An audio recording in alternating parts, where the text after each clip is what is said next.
Hi, I'm Thilo, and this is Thilo's Theology Service.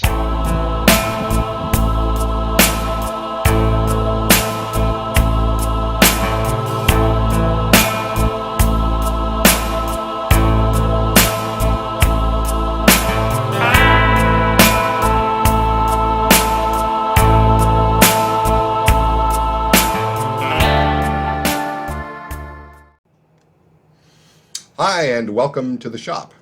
I'm here today with a friend of mine, Deacon Ananias from the Romanian Church. We've been friends for some time, and he is, like myself, a convert to Orthodoxy. And we're going to discuss today how he became Orthodox.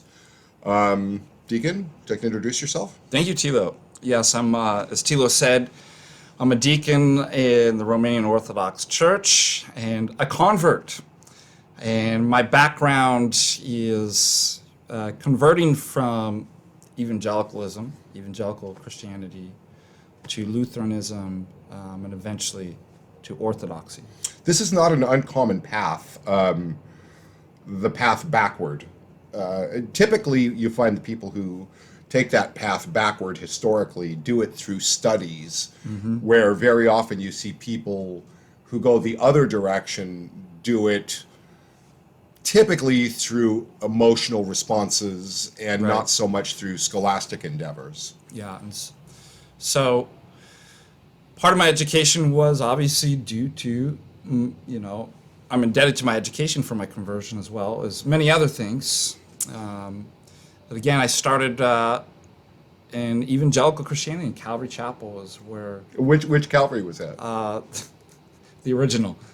Chuck Smith. Chuck Smith's, in Costa Mesa. Went to junior high and high Surfer school there. Church. Yeah, that's right, Surfer Church.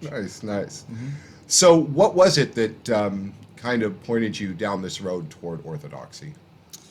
So, I always say this with a conversion, it's not just enough to see that the other faith or other system is good and desirable. One must always see a crisis within their own paradigm and faith before Very they'll interesting. ever... Very interesting. You know, I find this to be the case. Absolutely. There has to be some discontent before we can open ourselves. I understand there's something about also, just as an aside, in the human brain, in not being able to accept new conflicting information. There's something in us where, like, the emotional sphere kicks in and we shut down. Yeah. And so there has to be something to invoke that openness of inquiry. You know, we all like to think we're unbiased or we can be unbiased, but the truth is none of us have that capacity to truly be completely That's unbiased.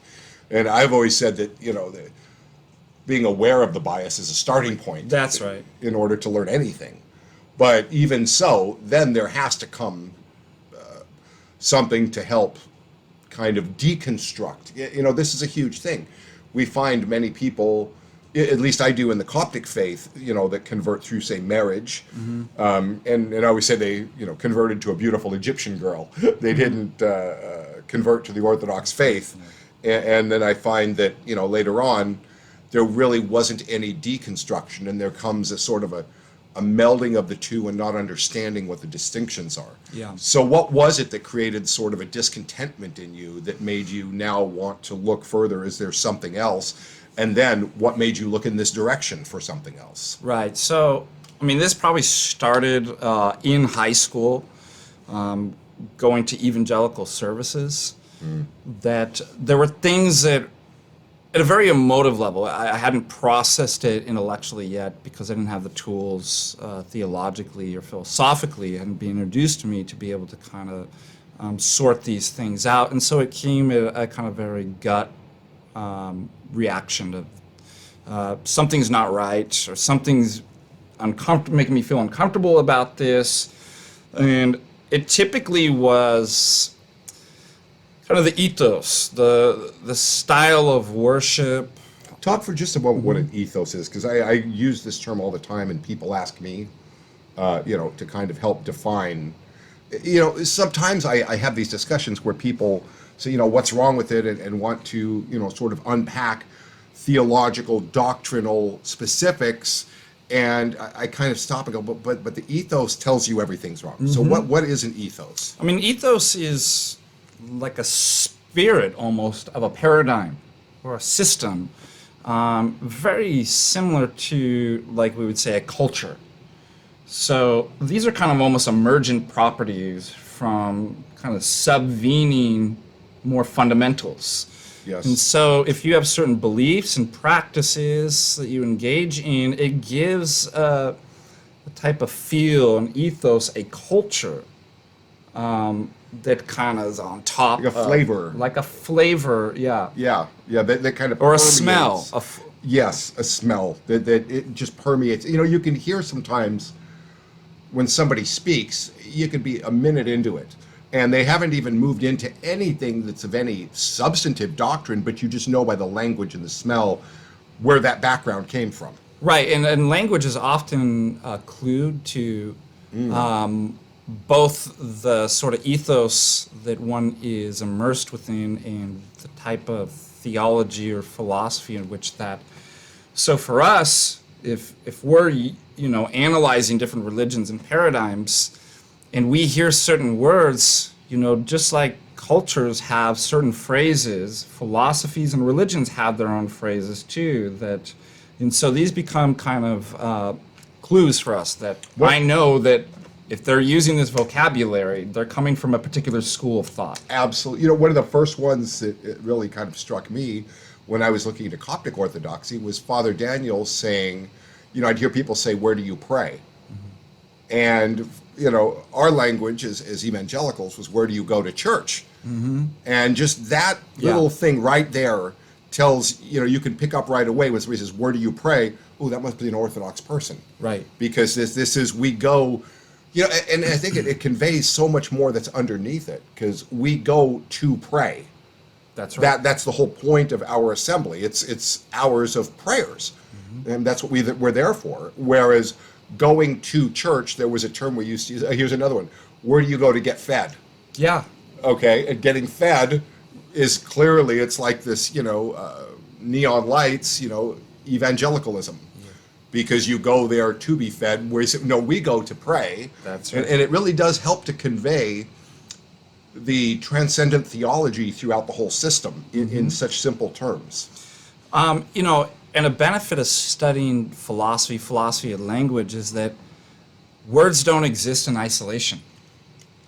They take on their meaning. So even if we sometimes use the same words, they take on their meaning and nuances in terms of the whole system or paradigm or belief or religion that one subscribes to. Absolutely. When I'm very often a go-to guy in the Coptic Church when there's an inquirer, when there's sort of a study and inquirer. That, I've had some that I actually direct a number of them to the EO after spending time with them, but there will be some that are theologically educated. So when they'll ask me, for instance, a question about justification, Right. we'll use the same word, but in a completely different sense. So I have to stop and say, well, wait a minute, what you're asking, I have to lay an entire different foundation underneath it before I can answer. Right. Same with saved. So these are kind of key, That's huge. clue words too. Are you saved? Are you a believer?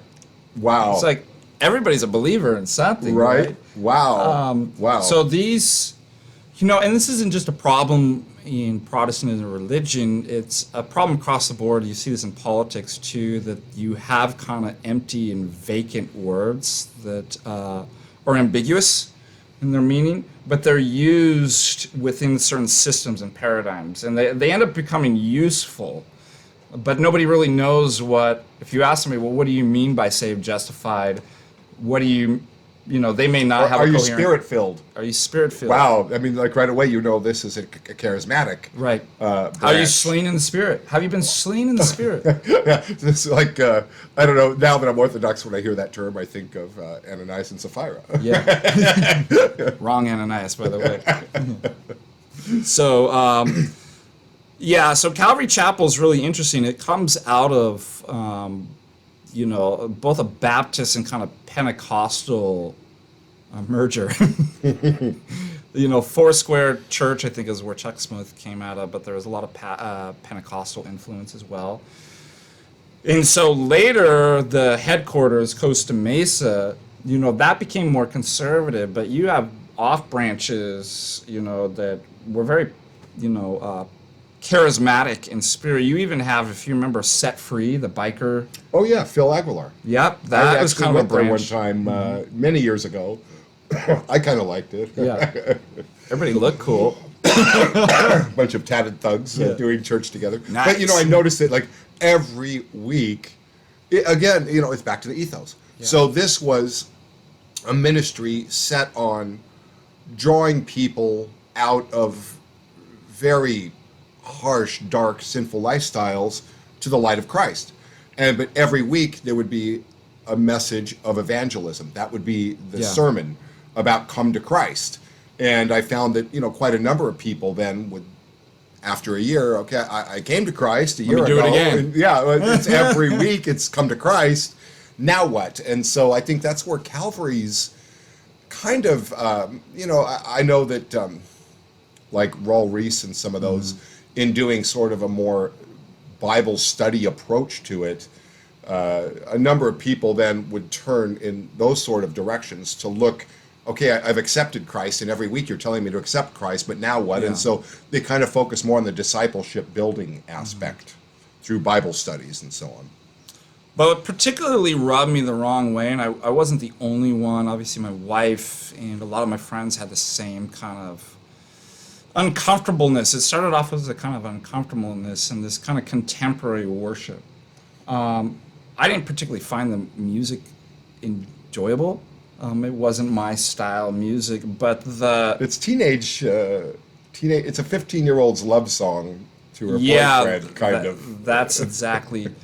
And then you had, it was supposed to be kind of a corporate worship, but what you ended up was kind of like a sort of individualism where people started separating themselves out from others. So the holy rollers and the pious people, the one that raised their hand, and then you didn't want to do that because I felt uncomfortable. I'm like, I didn't know how to have the concept to express exactly what was wrong, so it just came out as a feeling.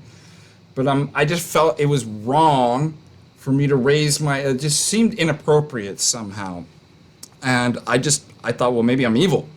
Maybe I shouldn't judge them, and maybe I just have a problem with. This So I is was huge. going through a lot of stuff. I couldn't really figure it out at the time. A lot of us, and I've come to kind of believe that it's those of us who are not as emotionally centered in our approach and thinking. We would be because I know others, and I had the same experience, would be at the church and everybody's raising their hands and they might be crying. That's right, yeah. And I'm like, and the thing was, you were then told this is the Holy Spirit. Right. Specifically, in no uncertain terms. But then I'm like, then why isn't the Spirit falling on me? Right. What's wrong with me? Right. And I know a lot of men, particularly, who aren't hyper emotional, Right. that would have this same experience. And, of course, later on, as Orthodox, we come to understand actually that isn't the Holy Spirit. You can't attain God in 3 songs. Right. And then when the drummer slows the beat and you do a repetitious phrase, then the Spirit is free to really fall. Like that's not theologically Christian. And then you come to learn, that was more of an emotional experience. And so this is kind of relieving, I found, that, okay, I'm just not an emotional person, and that's okay. Right. And I mean, that's the problem too, is it played a lot up on a lot of the emotivism. And there's a lot of like kind of guilt and shame associated with that. So for example, they'd use the phrase, have you backslidden? Do you need to rededicate your life to the Lord? Now, towards when I was, in my senior year and I'd actually been exposed to philosophy, I started to get, a bit more refined in my thinking about these things and going, well, how many sins would constitute as backslidden, right? Or when am I not sinning? Like, I was starting to think through this stuff. And there was no kind of rational concept that expressed that. It was an emotion. It was a feeling like I feel like then you do the same thing. You rededicate. It's kind of the Calvary Chapel's form of confession, the confessional booth, right? Where now I've got to come back and hard reset. Hard reset, do it again. And am I saved now? Like, well, better make sure, better do it again. There's an altar call. Let's, that kind of stuff. I never typically engaged in that, and it bothered me that I saw some sort of hypocrisy and manipulation in that, especially as I started to get older. And thankfully, I'd actually talked to my pastor at the time, who was grounded enough, and I think had probably studied enough theology and philosophy to realize this is ridiculous. He says it's insane, like that these people Wow. do these, and he realized what it was. It's purely emotivism, and that your relationship with God is not simply emotions. In the absence, the ancient church, they, to put it in a nutshell, believed if you emptied yourself of all the things of this world that were preoccupying and consuming and owning you, the idolatry of this world, then in that emptying, you make a place for God to come and fill you. And That's then, right. over time, you slowly begin to connect more and more with God and fill with Him. Well, in the absence of ascetic practices, of fasting, of standing prayers, of these very difficult long-term practices, when you go to religion, you're looking for some kind of experience in most cases. And in the absence of this very long, difficult struggle, really emotion is what's left That's right. as a gauge. And then how much emotion I feel is the gauge of how saved I am or how close to God I am. Yeah. I think it rubbed me the wrong way too, because emotions for me to engage in that kind of level of emotion, it felt like a loss of control. That seemed inappropriate. That You're talking ecstatic, something similar to ecstatic worship. or to cry or something. I just didn't seem I felt like I was losing myself and control of myself, and that wasn't a good interesting thing. passions. We speak a lot of passions in Orthodoxy, but and I've even seen, like, I saw one Orthodox source talking about getting rid of passion killers, which I was like, whoa, I know where this came from. This came from Protestantism, because we are all about killing the passions in Orthodoxy. But of course, it was meant in a different way. Yeah, that's right. Actually, what was meant was zeal, but the language immediately told me I know where this came from. Yep. Again, we're talking about the vocabularies. But, I think we don't understand sometimes passions are not just, lust is what we think of, lust or gluttony, but they're the things that happen to us passively. Passively, yeah. And so we're talking about essentially the difference between self-control Absolutely. and being Out of pushed control, yeah. about passively That's by right. the things happening. And that sounds like what you're describing. Yeah, and I think what really started me on my journey is that as I started to get older, 17, 18, within, evangelical Christianity, I actually started asking the question, first within myself, is this music appropriate for worship? Now, one thing that you'll realize within evangelical Christianity, it's completely subjectivized. So there's a breakdown of any kind of rules or objective kind of standards, and it goes hand in hand with the kind of experience that who are you to judge how I worship or how I feel? Well, then it's kind of a defense mechanism, because then you can't be criticized. If it's completely subjectivized, there is nothing outside of yourself. If you go back to the birth, of Protestantism, you had a very, and we have this in Orthodoxy, a very ritualized, structured form of religion that many people have no heart connection to. Right. They're robotically doing religion, Right. but not really having a heart-seeking God. And so as a polar opposite response Right. in the birth of Protestantism, you have it being all about the individual, personal relationship with Christ, another buzzword, but then it becomes all about individual expression. And so when you have all of these splinterings happening, what you really seem to have in worship is one person's individual expression then being adopted by a group. And if this doesn't resonate with my individual expression, I find another group that does. But this isn't corporate worship. This is individualism. Right, and I always remind people too, the problem isn't with the law and the structure and the traditions. The problem's with the person. And there's an overreaction, and it's actually incorrect to say, well, then we just need to get rid of all these laws and structure and order. That would be like saying that, let's say a citizen simply obeys the laws and does what's good, but has no intention to. Those aren't good. Now, would you say that because those aren't good in actions, because he's not coming from a place of the heart where they're motivated, I want to do the law and abide by it because I want to be a good citizen. I want to be part of the corporate society. Now, imagine in response to that, people were like, well, you know what the problem is, all the law and order around here. We got to get rid of that and just let everybody have a personal emotive relationship. Throughout the Old Testament, you have the most complex, structured system of religion you will find anywhere. I mean, oh my gosh, it was like, you get this stain on your clothes and go through these 50 steps. And I mean, it was so complex. And the people did. Same issue. They drift off looking at neighboring religions and want something more exciting, experiential. But not one time did God say, okay, we need to upgrade the system. Yeah. He always said the system's fine, it's your heart that's wrong. Heart. Get your heart in line with the system and what it's supposed to convey. That's right. It's spirit and the letter of the laws. And so, again, one of the motivating factors started with a question both internally and then was proposed to people within the church. How do we know this is appropriate worship music for God? It was relativized and subjectivized. Who are we to judge? So I had posed a question, well, could we get up and play death metal? Could we worship? Oh, that's inappropriate. Could we have a Dead concert, right, up in Well, some actually do have some do, right? metal concerts. Yeah. So, but you can ask this question to certain groups, I always thought that was knowing that you'll weird. get a particular answer. Like a right? metal concert, Christian metal concert. Always struck me as weird, like screaming at God, shaking your fist. punching your friend out for the name of the Lord. Yeah. That just seemed like... So they had said, like, no, that's too far.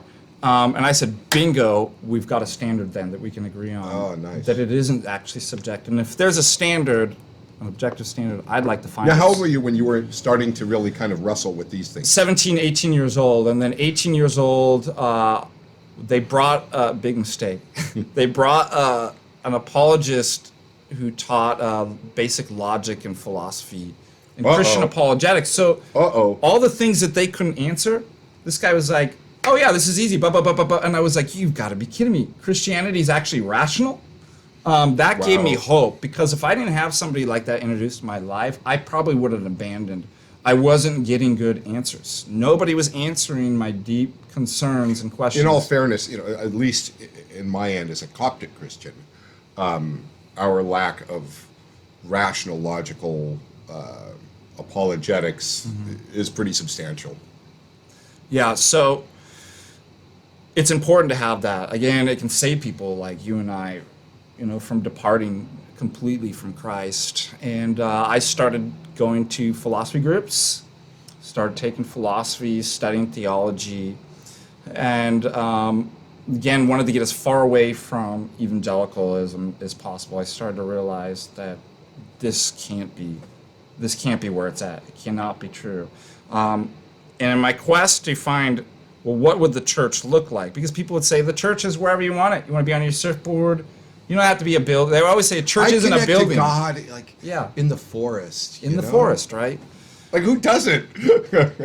So I started to get more nuanced in my thinking that, well, there's things we do in communion with one another and fellowship, and there's various Christian things that we do, but I'm not convinced that that's church. And so I wanted to know what was kind of the necessary condition, if historically, what always seemed to be kind of the common denominator, as opposed to a Bible study or almsgiving or setting up a hospital. Those are all things Christians do, but I wanted to know what church was. And what it came down to was the Eucharist. This was the reason they met. This was the central focal point why Christians met every Sunday. Yeah. So that's when I went to go study the great books, a classical liberal arts education at Thomas Aquinas College, not only to just learn philosophy, theology, math, and science, But again, I was thinking that Roman Catholicism is probably as far away in Christianity from evangelicalism as you could get. And so I went in with a kind of open heart to basically, I'm going to study the fathers, I'm going to study and see if this is Rome. Now, when I did that, I realized I'm not converting to Roman Catholicism, but I gained an appreciation for the real presence of the Eucharist. Traditions, an ecclesiological order, that it wasn't just, myself and my Bible and Jesus, right? And so I kind of went back to, on my father's side of the family, being from Minnesota, everybody's Lutheran. And so this was something that they had sacraments, there was tradition, and it wasn't Roman Catholic. But sacraments and tradition, liturgical structure, Yeah. in itself, people seem to identify that as the problem. And really, it's not if it's in its correct context, which is with the individual heart participation and individual practices, together. It's that it exists so often in a vacuum of, just ritualistic practice among many of those from the older religions. Right. That people kind of identify it this way and then swing all the way to the opposite ditch on the other side of the road, which is all individualism. Right. Rather than walking down the center, which incorporates and brings those two together. Right, exactly. And proper orthodoxy brings those together. Yeah. Anybody who's not experiencing the personal zeal and commitment and struggles and seeking that personal connection to Christ is not walking in true Orthodox teaching anyway. Right, and so what do we always say to the Protestants when they're like, you need to have a personal relationship with Jesus Christ? It's like, hey, we have that. We're the original personal relationship with Jesus Christ. How much more right? personal can you get than the Eucharist? Yeah, that's exactly. And if you think about relationships with other people, they're not a bad relationship would just be pure emotivism. It reminds me of like two teenagers just like acting on emotions without any kind of structure, order. And furthermore, think about if the teenagers in love and just in their emotions weren't taught by their parents on what proper relationships are and What do you mean structure. think about? All you got to do is rewind to the 60s. Yeah, that's right. Honestly, that was the sexual revolution, yeah. where it was all following your feelings and your sense, and you got rid of the artificial, quote, structure of marriage and this society, and you shook off all of those archaic constraints and just were your natural self. Yeah. And since then, if you look at the illegitimacy rate, the fatherlessness rate of, and go look at the prisons and then correlate that and poverty to fatherlessness, you see a direct connection. This is what happens when you have that love and personal sense of relationship without the structure around it. It's disastrous. And it's always sold under the guise of freedom. This is the Always. temptation of the devil. You don't want to be restricted by laws and order. You want to be free, right? The true libertarian, the devil. Yes. And Yes. that, Plato himself had said, too much freedom is slavery. It's a trap. It's a Trojan horse that, under the guise of freedom, where we release all the shackles of tradition and order. And what happens when we're completely emotive and within our passions is that we find then we become no longer free. Slave to the We're passions. slaves to the passions. We become addicted. True freedom, I can't remember where I heard this, but true freedom is not being able to do what I want, it's being able to do what I ought. Yeah, that's exactly the. And so from Lutheranism, I started to become disenchanted because Lutheranism started to change quite a bit. Now, I was in the conservative branch. But Lutheranism gave you some structure, some sense of clarity about things, Right. and something that wasn't shifting and changing every 6 months with Yeah. with the new worship team every 2 years and Right. with the new worship set every 3 months or whatever. It was giving you some liturgical structure. Right. Well, the problem is evangelicalism creeped into Lutheranism. Well, That's yeah, when it there are started- some traditional Lutheran branches or churches out there, aren't there? they're getting less and less. there So are I some. mean, like on morals and social doctrines, like the Missouri Synod would be still very traditional, but they always want to reinvent the system to reach people, right? So it's about getting, we've got to make this popular. How are we going to reach people? Now it always backfires, right? Because Every time. yeah, Every time. you might get a lot of people at first, and then the numbers drop out. Because really, I mean, I see this in the Coptic Church, and I shake my head because, I mean, it's one thing to talk about Lutherans. Can you imagine Egyptians doing this, trying to be Hillsong? It's, oh my gosh, it's horrible. The singing is horrible. The music is horrible. It's like, you'll never be as good at this as they are. They literally have market teams. They have professional musicians. They have professional light shows and smoke machines. I mean, you're not going to win at this game. Why don't you go back to what it is that you do have that's inherently yours and see what you can do with that? Isn't it interesting that evangelicals always use this phrase, not of this world. Don't be of this world, brother.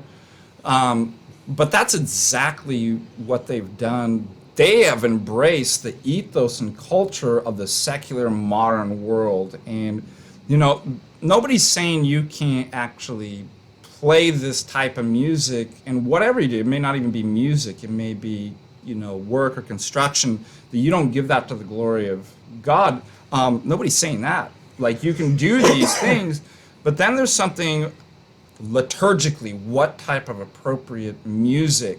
And the thing is, the two worlds do not mix in the liturgy. It just, you cannot bring in secularism within. There's that which is, you can listen, even if you know nothing about the background, you can listen to a chant, a Latin chant, a Byzantine chant, a Coptic chant, any chant, and go, okay, that's sacred religious stuff. That's right. And you can listen to, say certain modern rap music and go, okay, that's conveying anger, or frustration. You can listen to, a sad country song and say, okay, that's conveying, and you hear the steel guitar whining, and you're like, okay, that's conveying sorrow and grief. And with anything, there is something of meaning conveyed in that musical style. I mean, we even have the tones, right? The tones of the week are written in certain modes within the musical scales to convey a mood. And that mood then is to signify something theological. So each week signifies something different, as each day of the weeks is dedicated to something different. And so music and the structure of music is very important as far as teaching us theology. And so if the secular world doesn't have that. By definition, secular, it's stripped of any religious. There's no way that you could bring that into a liturgy or worship and have anything sacred or theological. The two worlds don't. Well, and there's nothing inherently wrong with, the secular world. I listen to, gosh, I'm old, so I listen to old music, but I'll listen to, old Tom Waits blues. Yeah, me too. And it's like, there's something of the human condition I connect to and the sorrow, and it's okay to then reflect in yourself. That'd be like saying sorrow. we can't read great books because exactly, or pagan art. Virgil, we can't read Virgil. What or I always Homer. hear now is like, oh, it's like the contemporary Christian music is the only thing that's not vulgar. It's like, we have recordings going back to the 1920s. We have 100 years of recordings to listen to, because I listen to stuff going all the way back to, Lead Belly and Robert Johnson, Woody Guthrie, and then stuff up to the 70s, and I don't listen to anything vulgar. Right. And I have an endless supply. Plenty of stuff out there too. Yeah. And so the fact that this was creeping into our conservative Lutheran church bothered me. I'm like, again, it's like, well, I work so hard to get away from this stuff, and it's following me everywhere I go. You know what? Okay, I'm sorry, but I went all the way to Egypt. Okay, you went as far as Missouri. Yeah. I went all the way to Alexandria. Imagine when it followed me there. Yeah. So I'd confronted the pastor. In the same kind of question, I was like, who told you could change this stuff? And his response was, well, a total relativist, to each his own. You might be more traditional, but other people are different. I'm like, that doesn't answer my question. Who told you? Am I going to wake up tomorrow and that, because people really don't see the Eucharist doesn't look like the body and blood of Christ, that you're going to change it to ketchup and french fries? Well, and how about... Exactly.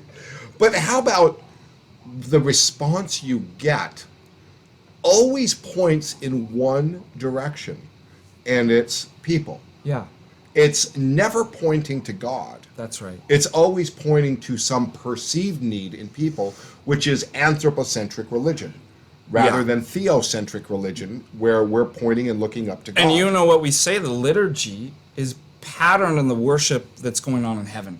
And when so you our walk in- archetype is this. We're not looking down to the society and culture to determine how... Well, in our ethos, okay, so it plays out in everything like we're talking about.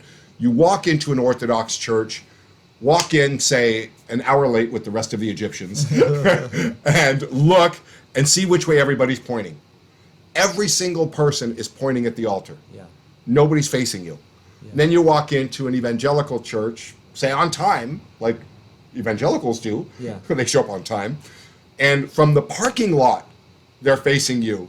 At the door with the greeter, they're Yeah. facing you. The usher is facing you. The worship team is facing you. The pastor is facing you. From beginning to end, everything is for you. It's anthropocentric. And that's not a the coincidence. smoke machines, the TV projectors. And there's yeah. no coincidence, because this is marketed. This Yeah. is competing for customers. And that's why, there's the joke that, let's say you're running late to the evangelical megachurch and you get in and then you're like, am I at the right place or am I at the Hyatt conference room?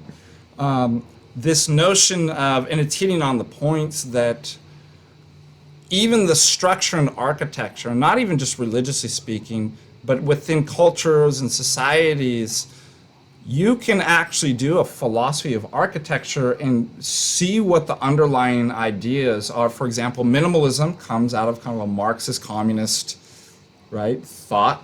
And so if you walk into a church, a place of worship, and it feels like the Hyatt Regency Conference Center, I don't know about you, but when I go to the Hyatt, or if I do a conference in a conference room or something like that, I don't get a feeling of the sacred. No, of course not. So It's- that stuff is important. And it's not, there were some shifts and maybe changes that kind of happened organically to convey an ethos at various times.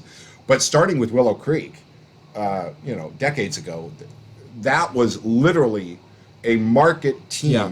that determined the color, the layout, what imagery you would see when you walked in. I mean, this was completely designed based on an anthropocentric model. It's none of this just, in the modern thing, in the modern time, it was just like something that sprung up. Like It was- organic, right? Yeah, it no, was this, totally planned. And and then all orchestrated. the other churches that didn't have the marketing teams are just copying the ones who did. That's right. That's right.